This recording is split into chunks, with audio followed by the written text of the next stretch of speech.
audience bi bu ñu mën a àgg dans le fond mais daal li nga xam ne moom moo fi nekk nii mooy solidarité bi am ci Benno Bokk Yaakaar ba ku nekk ci dara ñëpp jàpp ci ñëpp ànd tey yow ñu gunge loolu moom feeñaat na tey jii daal. quel que soit alpha surtout bii nag moom on est tellement à l'aise que gis ngeen ñu ngi toog fii di waxtaan di foo di ree on nous a convoqué 11h à 9h quelque ñu ngi fi boobu ba tey donc defe naa ne demuñu làqatu ji demuñu naani café ñuy taxaw si mbedd mi di waxtaan kon loolu wane na une certaine sérénité parce que lii moom je crois que benn étape la rek si yoonu victoire bi. sukkandikoo ci Pape Moussa Saliou moom mu nekk docteur en droit public liste majoritaire tête de liste majoritaire communale bu Benno Bokk Yaakaar seen coalition foofee ca diwaanu Mbour yu war a dem ci xëccooy élection gox-goxaan yi ñu jàpp ñaar fukki fan ak ñett ci weeru janvier atum 2022 nee na du rek baaxul maanaam éligible mu daal di évoqué lu jëm ci wàllu texte yi tënku ci législatif yi may bëgg lim article 32 bu loi numéro 2016-26 bu 5 août nga xam ne dafa rek portant ci statut wu magistrat au cour des comptes article L27 ak L275 bu code électoral article tam 130 ak 132 bu code pénal loolee ay kaddu la yoo xam ne Pape Moussa Saliou moo ko daal di évoqué ngir wax ni kon kii di rek Issa Sall mënul jiite coalition Benno Bokk Yaakaar foofee ca diwaanu Mboura. wàllu 2022 yi candidat wu grande coalition bu gëm sa bopp foofee ca Saly déposé ne moom itam benn recours ab kalaame ci cour d'appel bu Thiès ci candidature sortant bi maanaam maire ba nga xam ne ci jamono ji moo nekk foofee Amadou Bella Diallo daal itam évoqué lu jëm ci article 92 du code général des collectivités territoriales bi nga xam ne dafa wax ni maire sortant bi dafa war a mën a lire war a mën a bind te it mu convoqué tey jile ci 11h ci cour d'appel lañ ko convoqué moom Amadou Bella Diallo ba tey ñu teewlu kàddu yi mu dénk Alioune Badara Sonko. yoon dafa am li nga xam ne daf ko autorisé am li nga xam ne da ko tere te ci li yoon tere ci wàllu jongante en matière d'élection mooy que ne maire dafa war a mën a bind mën a lire te am nañu ay firnde yi nga xam ne maire bi nga xam ne moo fi toog actuellement def fi ñaari mandat taxul mu mën a bind taxul mu mën a lire donc loolu ñoo ngi ko man maa def recours bi donc en vertu de l'article 92 du code général des collectivités territoriales déposé ko cour d'appel bu nekk Thiès d'ailleurs am naa convocation vendredi bi le 19 à 11h.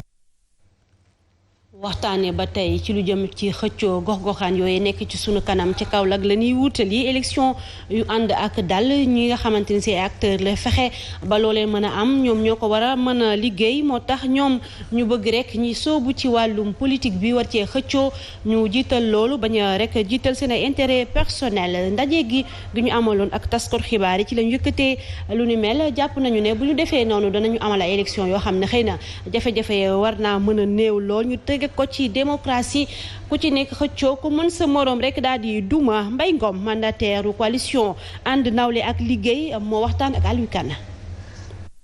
dañu gis ni président Serigne Mboup bu mu déclaré candidature am ci mairie Kaolack depuis 2019 dafa am ñoo xamante ni dañuy mbubb di laaxatu ci gannaaw presse bi di attaquer président Serigne Mboup di génnee ay wax yoo xamante ni teguñu ko fenn. te xam nañ ni président Serigne Mboup depuis mu déclaré candidature am ñaari at ci gannaaw dafa yàgg wax ni suñu demee ba élection jot ba campagne jot nañu campagne ci jàmm mu bañ a am violence physique verbale mooy maanaam mu bañ a am xeex mais aussi mu ñu wax yoo xamante ni du kenn du ci gis boppam du bañ a gaañ kenn président Serigne Mboup nag mu ngi dox di dëkk ci li nga xam ne moom la yàgg wax di woo nit ñi ci jàmm di woo nit ñi ci campagne boo xamante ne apaisée. ci la ñuy desandi dem ci diwaanu Kédougou foofee na xam ngeen ni dañoo gàntal lankal kii di rek Guirassy candidature am tax na parti bii di Sénégal en tête 7 bu Ndakaaru moom ñi ngi yëglu ca Yëmbal Sud lanoo daal di woowoon taskatu xibaar yi daje ak ñoom waxtaan ci lu jëm ci li ñu jàpp ne injustice daf ci daal di lalu ñu jàpp ni bu fekkee ne rek lu nu mel dëggal nañ ko élection locale du am ci biir réew mi nanu koy gàntanale ñoom xam nañu ko ngir fexe ba seen candidat bi ñu daal di koy jox droit wam ci wàllu wu ni mel moom Seydi Alioune Badara Touré mooy coordonnateur national du parti 7 moom ak Idrissa Diémé. buñ ñu dugalul on ne remet pas si suñuy droit élection du am Sénégal parce que tey gisuñu fenn fuñ ko teg pour ñu éliminer Moustapha Guirassy à Kédougou amul fenn bu dee légalité la ñu ngi suñu légalité ñëw nañu avant minuit déposer suñu dossier préfet jox ñu récépissé de dépôt pendant que à côté am ay dossier Benno Bokk Yaakaar yu Kër Massar fii yu Dakar ville de Dakar yi nga xam ni matul sax ñi jëm ko valider ñun la ñu wax ni tey ji injustice boobu dafa war a dakk Sénégal ñu ngi defaat Cour suprême dañuy def cour de cassation avec l'ensemble de nos avocats bu ñu delloowul dans nos droits man maa la wax ni Kédougou kenn du fa yeewoo Dakar aussi kenn du fa yeewoo mais les 14 régions pare nañu pour joxe suñu bakkan waaye fii sans Guirassy amul élection moo tax ma ne la ñun fii tey dañ ko dul nangu bu amul élection Kédougou Guirassy bokku ci Sénégal du am élection. waxtaanee leneen ci biir xibaar yi li nga xam ne moo jëm ci wàllu recensement wu jur gi. loolee xibaar la boo xam ne Soleil national moo ko daal di xëy dëggal mu di initiative boo xam ne ki nga xamante ni si moo jiite maison des éleveurs du Sénégal daal di koy rafetlu moom Ismaïla Sow gannaaw rafetlu gi nag bëgg na ñu dugal leen ci bu baax ñu dugal ci seen loxo seen xam-xam ak seenu mën-mën ci wàllu woowee mi ngi fàttali tamit gannaaw ba nu criminaliser lu jëm ci sàccum jur gi ñeenti at ak léegi ba tey day gën a am ci réew bu Sénégal Younoussa Baldé. xanaa kon moom ñàkk na fayda ndax boo xoolee ba nga xamante ni nii yow dañ la violé. ay estimation di wone nii rek Sénégal am na lu toll ci 7 millions ci ay bovin juróom benn million ci ay xar ak it juróomi million ci ay béy wante ba fu mu toll nii kilifa yi xamuñu exactement nombre jur bu am ci réew mi mu di ay jafe-jafe yu mu mun a jur ci wàllum financement ak ci wàllum planification wante kërum tasum xibaar bi di le quotidien national Le Soleil di ñu xamal nii rek kilifa yi dañuy amal recensement national ñeel jur gi fii ci Sénégal du yàgg dara sax opération yi dina tàmbali njiitu maison des éleveurs bu Sénégal di ko rafetlu lool waaye Ismaïla Sow di sàkku rek ñu impliqué éleveurs yi ngir ñu xam li mu doon loolu dina tax mu ni ñu joxe ay xibaar yu wóor li muy bañ moo di ne ñu indi fa ay soi-disant experts ñu def coupé collé te nax kilifa yi ci beneen fànn gi Ismaïla Sow di ñu xamal ni tamit tey jii la sàccum jur gi gën a bëri donte sax Sénégal adopté na ci atum 2017 loi ñeel criminalisation lépp lu nekk sàccum jur fii ci Sénégal mu ni doxalin bi nag mooy sooxe lool. ñu waxtaanee gannaaw jur gi wàllum napp gi ak bis bi nu jagleel lu jëm ci wàllu napp gi ñu war ko amal nag dimanche bi ñu dëkkmal ci noonu intersyndical travailleurs yi yëngatu ci wàllu napp gi ak aquaculture ne rek war a wane seeni ko naqar jëm xëy na ci jafe-jafe yi nga xam ne moom la ñuy dund ci biir secteur bi agent yu ministère de la pêche bëgg rek ñu revaloriser leen ci seeni wàllu ñoom itam gën a yëngatu démocratisation amélioration tam jëm ci condition de travail agent yi ci service yi ñu rek décentralisé loolu itam seeni ko mbébét la waaye itam fexe ba recruter personnel bu doy ci wàllu secteur de pêche yi ak yeneen yoo xam ne ay njàmbat la jëm ci seen ay doléances la Oumar Dramé nekk secrétaire administratif intersyndical bu travailleur bu pêche et de l'aquaculture bu ministère de la pêche moo ko dénk Younoussa Baldé. dañoo am ay jafe-jafe yu bëri jafe-jafe yooyu mun nañ ko tënk ci vraiment lu ñuy wax ne agent yi constaté nañ ne yeneen agent yi nekk ci yeneen ministère bi ñoo xam ne dañoo am même catégorie que ñun ñoom seen indemnité rek doublé na suñu salaire wala mu triplé ko te loolu le président de la République constaté na ko que si la wax ne vraiment il faut ñu ut ci solution pour pêche agriculture élevage beneen bi mooy bëgg nañ contractuel yu nekk ci ministère des pêches ñu recruter leen dans la fonction publique bëgg nañ aussi suñu ñoñ ñu nekk ci région yi donc ñu améliorer seen condition parce que ku dem amuñu ay conditions yu baax liggéeyee amuñu ay locaux amuñu ay logistique. mbirum sàkku nga xam ne ab wann lor da caa daal di topp doom juddu ci moo lëmbe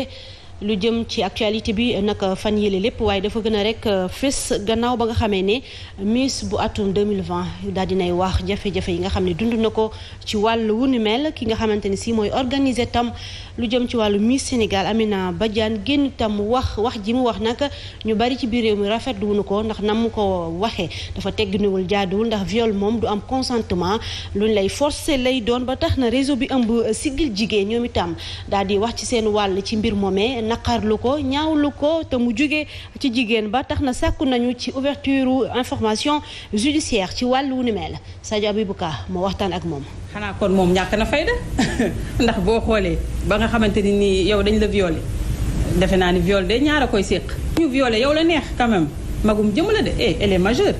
kàddu yi Amina Badiane njiitum comité d'organisation Miss Sénégal yëkkati teg ko ci ki fi nekkoon Miss atum 2020 réseau Siggil Jigéen di ko ñaawlu ba fu ñaawlu yem ñoom di naqarlu kàddu yi nga xamante ne tegginewul teg ko ci jigéen ji nga xamante ne dañ koo sàkku toroxal ko ba mu jëlee ci ëmb ginnaaw bañ ko falee mu doon Miss 2020 Miss boobee nag doon Fama Dione lii nag doon ab occasion bu ñu sukkandikoo ci réseau Siggil Jigéen ngir dakkal concours Miss Sénégal bi nga xamante ne pour ñoom amul njëriñ foo képp la pervertir xale yi yàqaleen ba pare def leen ay objet sexuel te loolee dëppoowul ak suñuy valeur waxantuma la ak réalité sénégalaise ci noonu sax seen partenariat bi di CFAO Motor Sénégal daal di nay nangu oto yëpp yu mu joxoon comité d'organisation Miss Sénégal ba pare daal di dakkal seen partenariat loolee lépp ngir ñaawlu kàdduy Amina Badiane moomee ci noonu sax am na ab pétition bu ñu lancé ci réseaux sociaux yi ngir ñu nangu licence bu comité d'organisation Miss Sénégal ci fàttali nag Fama Dione mi fi nekkoon Miss Sénégal atum 2020 boobee jot na fi ëmb ba am doom te ba léegi xamul kan mooy bàyyi doom ji ci noonu nag réseau Siggil Jigéen mi ngi ñaan yoon daal di àddu ci mbir mi ni mu gën a gaawee.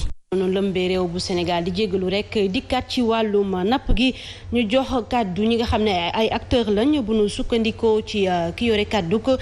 communication Union nationale des pêcheurs artisanaux bu Sénégal UNAPAS section Yoff napp gi artisanal gi dafa am ay jafe-jafe yu muy traversé ci jamono ji ndax pêche industrielle bi Massamba Fall bëgg rek bateaux occidentaux yi nga xam ne ñooy caxatee géej gi ñu indi ci ay saafara moom ak Younoussa Baldé ñoo waxtaan loolee lu jëm ci wàllu napp gi.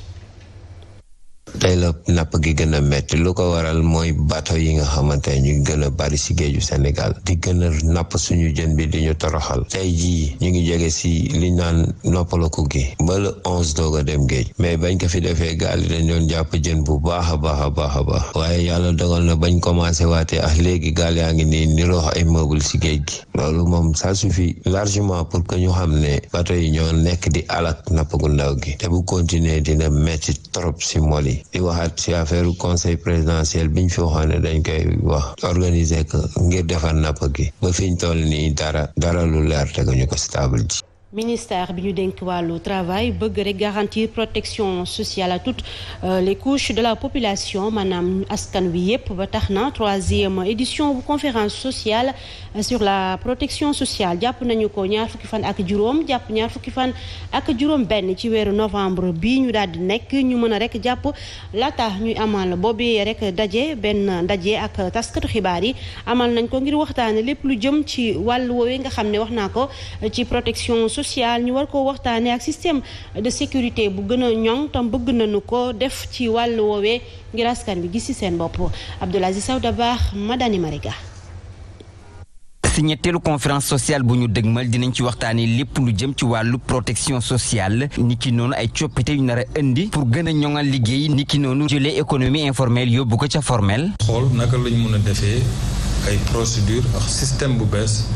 buy permettre ñi nekk économie informelle mën a gis seen bopp ci politique sociale yi. waxtaan ak ñoom waxtaan ak borom xam-xam yi ba ñu gis seen bopp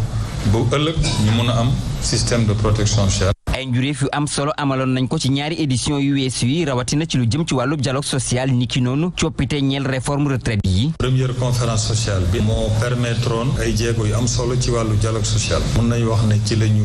amee institution bu mel ni au conseil du dialogue social. deuxième bi ci la ñu waxoon ne pension lu mu tuuti ci Sénégal waratul nekk moins de 35 000. yokk aussi retraite fonctionnaires civils et militaires yi. si ñetteel édition bi dinañu ci amal ab feuille de route ngir amal ab programme national ñeel système de protection sociale su ko defee askan wépp mën cee joote. waxtaanee ci xibaar yi ba tey ci diwaanu Mbour lu jëm ci reportage bi ñu jagleel bis bi mu di bernde tradition ci nga xam ne nemmeeku nañ ko si murid yi mu di ab séddaleek ñam yoo xamante ni si dañu koy gis foofee ci Madinatul Salaam di dëkkub cantakon yi ab journée de solidarité amaloon nañ ko fa dajeep Serigne Saliou ak Serigne Cheikh Béthio Thioune boo xam ne soxna Aïda Saliou daal di apporter soutien aux personnes détenues ñu fekki foofee Alioune Badara Sonko.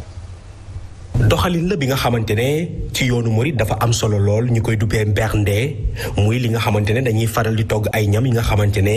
dañ koy séddale taalibe yi fii nag dañ koy faral di séddale taalibe yi ngir cantee ko Cheikh Ahmadou Bamba Khadim Rasoul. 4 novembre nag moo dëppook bis bi nga xam ni moom la Serigne Saliou waxoon sëñ Béthio ne ko ku jébbalu ci yow am ngërëmul yàlla. naka noonu ca Medinatul Salaam bi nga xamante ne sëñ Cheikh Béthio Thioune moo ko daal di sanc fii nag askan wi mbir la bi nga xamante ne dañ ko farataal lool ngir delloo njukkal cheikh bi. sañ-sañam la yor lu ko neex lay dogal soxna Aïda Saliou nii la di dogal tal bu yàlla taala ngi ci di jàll. naka noonu soxnam si nga xamante ne mooy soxna Aïda Diallo moom sax daan na ci profito ren indi ndimbalam ñi nga xamante ne ñoom la caabi féete ginnaaw. léem ak ay ginaar ay fruits di ko yóbbu ci daaree alxuraan yi di ko yóbbu ci détenu yi mooy ci prison yi di ko yóbbu itam ci hôpitaux yi. ci fàttali ci weeru novembre bi sax la sëñ Cheikh Béthio Thioune daje ak ki nga xamante ne mooy sëñ Saliou Mbacké. bari jeex na ñu ubbi beneen pàcc ci tàggat yaram lay door ñu dooree ko lu jëm ci championnat national bu Ligue 1 saison bu yees ëllëg la ñu koy daal di door waaye laata loolu rek ñi nga xam ne ñoo ŋànk football bi ci ligue professionnelle janoo nañu ak taskatu xibaar yi waxtaanee li jëm ci match ouverture bi war a dox ci diggante ASC Pikine ak GFC mu di ab derby de la banlieue kenn ci ñoom Pape Momar Lo ñu teewlu ko dikkaat.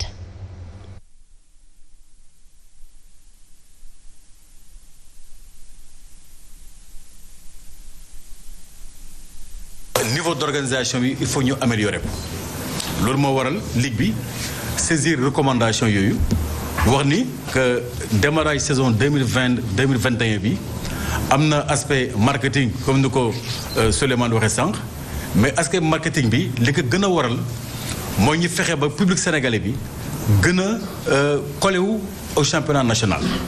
parce que loolu seetlu nañ ni concurrence bi ci football européen bëri na trop ci football sénégalais bi de sorte que public bi nu mu waroon ñëwee xëy na du ko ñëwee mais loolu xëy na aussi li ngay indi mooy communication bi parce que match bu toll nii ligue bi def ko en match d'ouverture dafa am lu mu si jublu bu jëlee Pikine boole ko Guédiawaye c'est pas le hasard parce que Jaraaf Génération Foot aussi ay match bu rëy la match Casa Sport bi match bu rëy la match yëpp pratiquement c'est des derby mais bii et loolu nag il faut tendance bi ñu inversé ko te pour ñu inverser ko justement il faut ñëpp jàpp ci ligue bi mu ngi commencé def ay efforts que yéen journalistes aussi ngeen jàppale ñu pour ñu gën a valoriser notre football national. parce que boo seetloo tey jii critiques yi dafa ligue bi yëpp dafa am aspect yoo xam ni yu positif yu gars yi di fàtte parce que boo xoolee football. Pape Momar Lo vice-président ci ligue professionnelle moo doon addu ñii di rek entraîneur bu AS Pikine Massamba Cissé ak entraîneur bu GFC Souleymane Diallo ñoom itam addu nañu ci ni nga xam ne noonu la ñu fas yéene doxandale ci seen ku jongante mu di journée bu njëkk boo xam ne ndoxteel ku ci nekk bëgg nga xëy na gañe wàllu wu ni mel ñu teewlu leen ci ñoom itam. ngi xayma solo bi ci ñaar fànn bu njëkk bi mooy tàmbale compétition la te faral nañ di ko wax ni tàmbale dafa am solo ci lépp ni nit di def d'accord beneen bi mooy tàmbale bi aussi bu weesoo tàmbale bi compétition bi bu weesoo tàmbale compétition bi beneen particularité bi mooy ñun effectivement bëgg nañu am taxawaay bu am solo ren ci championnat bi. match Guédiawaye ak Pikine tout le temps dafay nekk match yoo xamante ni après day am ay complications donc te warul demee noonu parce que ñun ñëpp ay banlieusards lañ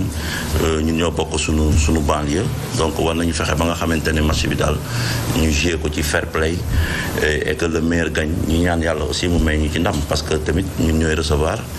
et que ñun suñu slogan mooy saa yu ñu recevoir suñu biir dëkk rek dañu bëgg di am 3 points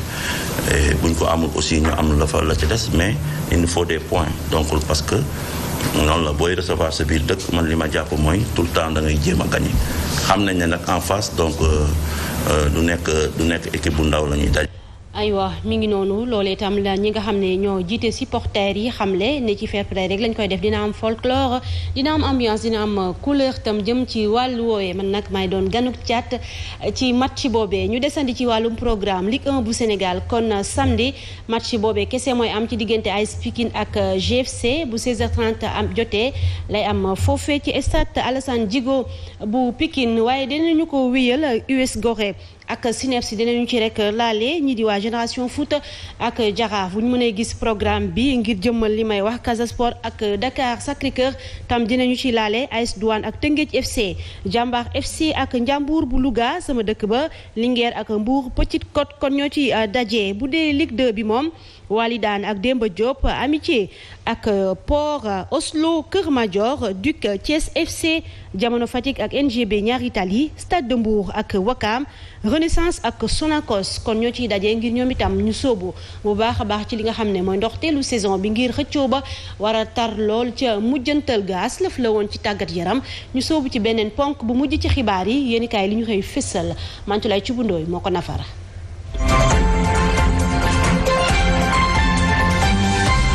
dikkati naa xam ngeen luy cëggal guy moom la président Macky Sall nekkee jamono ji dañ koo bàyyee ak cëggal guyam tribune yéene kaay daal di nuy na tableeg président Macky Sall boo xam ne gëmm nay bëtam jël musuwaaram di fomp ñaq wa ñaq nag ñaar la ñaquk jaaxleeg ñaquk tàng tribune yéene kaay ne ma président Macky Sall day ñaqub jaaxle la ndax jamono ji ay faiblesse am wéet na ci lool mu metti lool ci moom it yéene kaayub dee média bi ne ma gouvernement gu réewum Sénégal nag dañoo am fu ñu féete fu ñu far ñàkk féete day xëñ a wërsëg moo taxit ñoom ñu taxaw te fa ñu ngoy ci ne wàllu favoritisme duñu ko bàyyi mukk yaa ma neex wala sama mbokk nga ñu tabb la duñu ko bàyyi mukk clientélisme politique tribune ne ma waa gouvernement gu Macky Sall gi nee nan duñu ko bàyyi mukk moo tax it moom Macky Sall jamono ji néew doole gi mu nekkee ci yenn ci ay pàcc ci yorinam wéet na ci de gouvernement Macky Sall gi ay politiciens ñoo ko lal ñu am nag lu bëri loo xam ne dañu koo daal di tële ndax nag bu ñu ne woon ak gouvernement gu technocrate la ñu am ay ministre yoo xam ne duñu ay politiciens soxlawuñu wala it soxlawul ñuy wàcc ci terrain bi di politique ak di neexal nit ñi ngir ñu woteel nag seenu président seenu njiit su doon noonu la réew mi di doxee ku ne mën ngaa doxal na la neexee doo xalaat sax wàcce ëllëg ndax da ngay jàpp ni politique oo yow Macky Sall nag loolu doon na armam ci kaw ay ministre am loolu nag wàññi na it doole doxalinu réewum Sénégal ndax réew mee ngi mel ni yaram ak màgget foo làmb ma ngay metti blocage fépp neexal Macky Sall gën a leen neexal askan wi muy ay choix politique yoo xam ne ña ngi koy def askan wa nag di ko yëg ci seenu dundin ndax mu metti lool ci ñoom moo taxit yéen a kaayib turbine tey dafa xëy samp laaj de ndax politiser ab gouvernement lu jaadu la cim réew en tout cas 24 heures yéen kaay di ma xamal ne mbir maa ngay gën di métti de diggante opposant yi ak président Macky Sall gaa yaa ngi koy xupp nag naan ko président Macky Sall defal ndànk soo ko deful sa kaw la ñuy dal Macky Sall naan leen ragaluma loolu man tiituma leen te nag yéen kaay bi ne ma taarixu réewum Sénégal xamle na ni saa bu situation melee ni bii mu mel tey dugal na ci réew mi ci guuta gu metti ay jàppaate waaye tam nañu war a liggéeyee du ni mel Sud Quotidien ne loo ci mënti déggit violence ci élection yi ñu jëm xeeñ na lool ci réewum Sénégal yéenekaay bi ne moo taxit société civile daal dina ñuy dugal seenu loxo bu baax a baax ci xeex violence googee professeur Babacar Gaye coordonnateur bu groupe de contact jàmmi réew mi ne jaaxle nag ku ko deful ci réewum Sénégal gi ma xam ni doon it moom professeur ne dañoo nemmeeku ni élection locale yii daal dinay tax nag fit yépp ngi rëf-rëfi benn fit toogatul ndax nag kaddu yi ñaaw na lool violence physique sax tàmbale naa am ci réewum Sénégal te loolee mën naa bañ a jur jàmm Alioune Tine dafa mel ni saa bu ñuy gën a jege élection locale yi yooyu les violence di gën a metti ci réew mi du yoon la koy fay nag bokk na ci yoon di tëgg jàmm doxal yoon rek bañ a amuk parparloo 24 heures ne parparloo kay waaye na maar ñi ngi ko seetlu ci kilifa ba fas yéene ñoom it génn ci mbedd mi ndax ñoom neeñu lankal gi ñu lankal kilifa ak bàyyig nëgëndiku ci coowal passeport diplomatique bi du yoon Alioune Tine ne attention de wax yu sew mën naa taalum réew le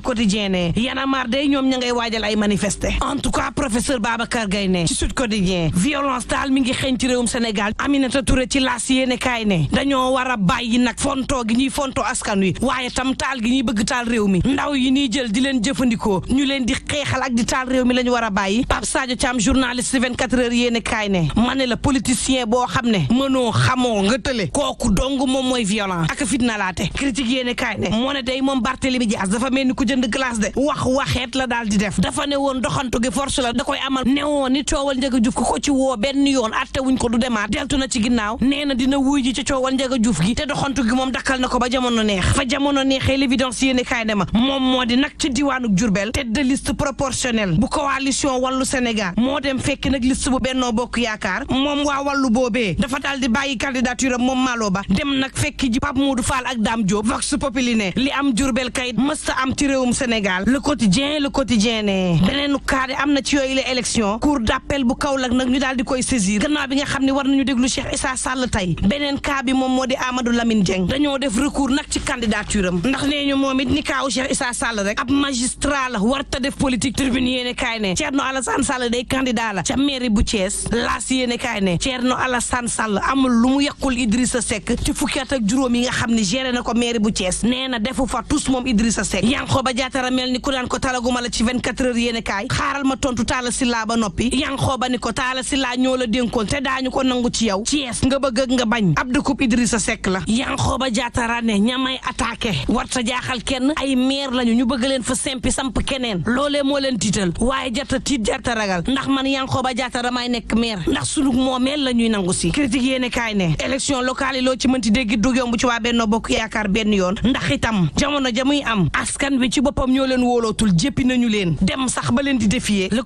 quotidien ne jaaxle gi kay